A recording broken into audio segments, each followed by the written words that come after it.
So yesterday I did the video talking about how the Sioux Greyhounds were no longer putting a bid for the 2027 Memorial Cup.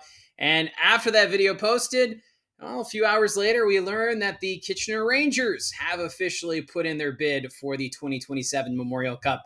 That means the Rangers and Guelph Storm are the only two teams at the moment to formally submit bids to host the national tournament. And for Kitchener, we've kind of been assuming they were going to put in a bid for the last 2 years. I remember doing an interview with Mike Farwell, the play-by-play voice of the Kitchener Rangers back in 2024, talking about how this team was preparing for the 26-27 season as potential hosts for the Memorial Cup tournament. And now we're at the point where they've formally put in the bid.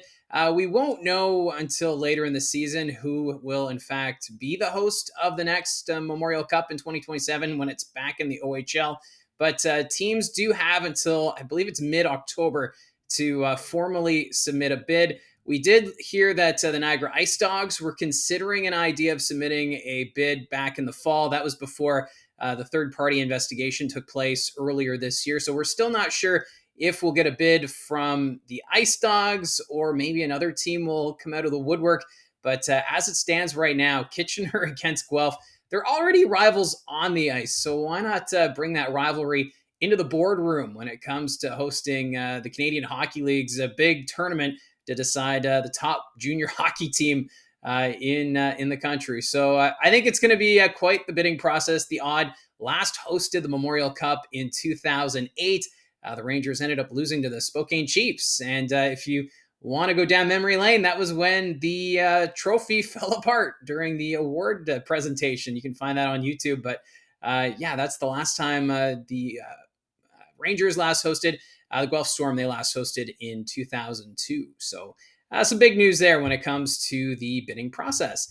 Also announced yesterday, the Kingston Frontenacs have announced that the Count is back. They had a teaser video released yesterday. We don't know how these jerseys are actually going to look. They say it's going to be a third jersey in the current color scheme. So if you're not too familiar with the Count, it's a logo that the Kingston Frontenacs used from 2001 until 2009. Unfortunately, during this time, the Frontenacs didn't have a lot of success.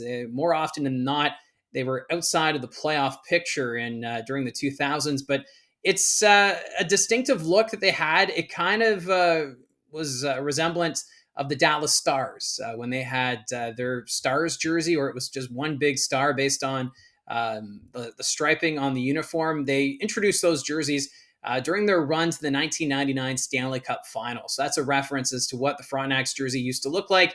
And then eventually they went back to the Circle K, and then now it's just the letter K on the front in gold, black, and white. So I kind of like the logo, but if you're a fan of the Frontenacs, I'm curious, does it bring back memories of those seasons during the 2000s when the team had its struggles, or are you just excited to see something different? Because I like the color scheme the Frontenacs have, but it'd be nice to see them have more of a logo than just the letter K. That's just my personal opinion.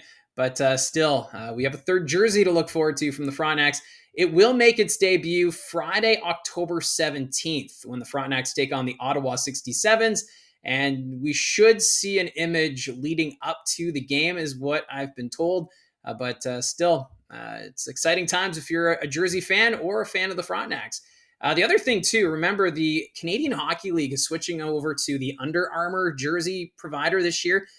There was some speculation that we'd see some new jersey designs and maybe some new some looks from teams in the Ontario Hockey League.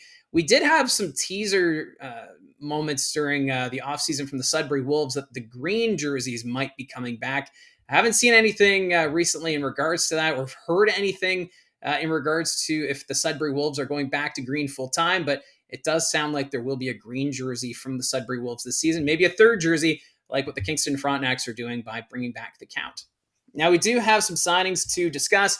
First off, the Owen Sound Attack have signed defenseman John Alex Banks.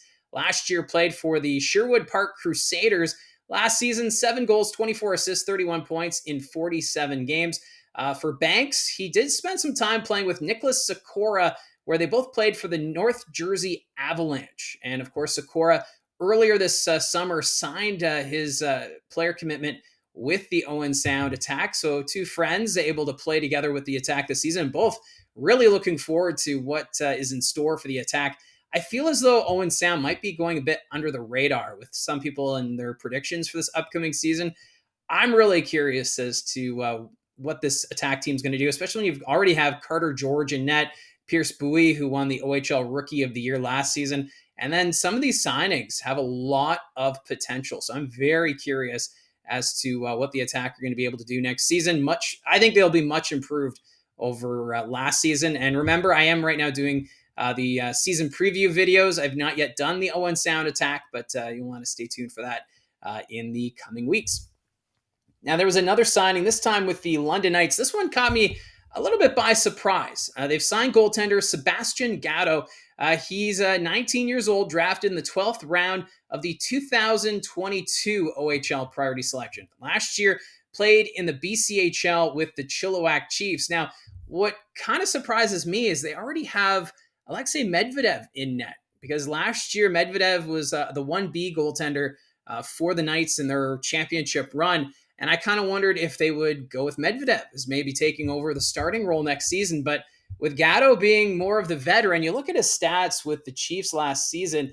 He appeared in 29 games, had a record of 19-6-4, 893 save percentage. So stats not too bad there with the Chiefs. But then when you look at Medvedev, his numbers are actually quite respectable. 34 games, 22-8-2 is his record, a save percentage of 912. So this might be for the Hunters thinking that competition might be good in net between Medvedev and Gatto. I don't think they'd move on from Medvedev, although I'm sure if the London Knights put him up on the trade block, there'd be a few teams lining up for his services just with the potential of Alexei Medvedev. But still, competition is good in net. It just surprised me a little bit because I kind of assumed Medvedev would take over, but it's going to be between Gatto and Medvedev once the OHL training camp gets underway in a couple weeks' time.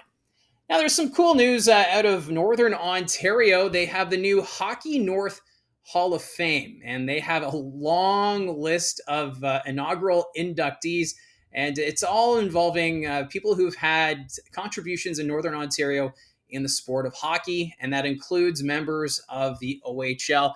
I'm not going to go through everyone, but there's some that stand out, including Mark Burgess, the former owner of the Sudbury Wolves. His family owned the Sudbury Wolves for 30 years before they sold the team in 2016. I know people in Sudbury well familiar with the Burgess name, so Mark Burgess being inducted into this Hall of Fame. We also have Terry Cheateroni, who played for the Sudbury Wolves. He was a fan favorite when he played in the Ontario Hockey League. That was from 1988 to 1992. So he is being inducted into this Hockey North Hall of Fame. Joe Drago, he was actually the original general manager and part owner of the Sudbury Wolves. This is before the OHL time, but Drago is a name that I kept hearing about when I used to cover the Sudbury Wolves 10 years ago. So he is also going to be in the Hall of Fame. Wayne Gruel, I'm actually surprised we don't hear more about him. He's actually third overall in most points in the OHL. He played for the Sioux Greyhounds from 1981 to 1985. 4 seasons with the Greyhounds. He only was 5'9", played center, but man, oh man, he was a scoring machine. 232 goals, 347 assists, 579 points in 328 games. So the third most points in OHL history, and that was with the Sioux Greyhounds. So Wayne Gruel being added to the Hockey North Hall of Fame.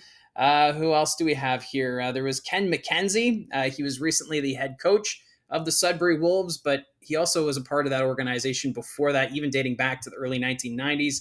And the list goes on and on. So I think it's a pretty cool idea to recognize Northern Ontario's key contributors when it comes to the game of hockey. And that ceremony will be taking place in Sault Ste. Marie. Not seeing much in the way of North Bay Centennials, although if I go through the list a little bit more, maybe I'd find a couple, because the Centennials, they had some amazing runs as well, especially when you look at the OHL championship that they had in 1994. So I'm sure there's going to be some representation in North Bay as well, but still pretty cool that this new Sports Hall of Fame being created to recognize those key contributors to the game of hockey in Northern Ontario. So that's how I see it from the booth. Thank you very much for all your support. Don't forget to hit like and subscribe. We'll talk to you again soon.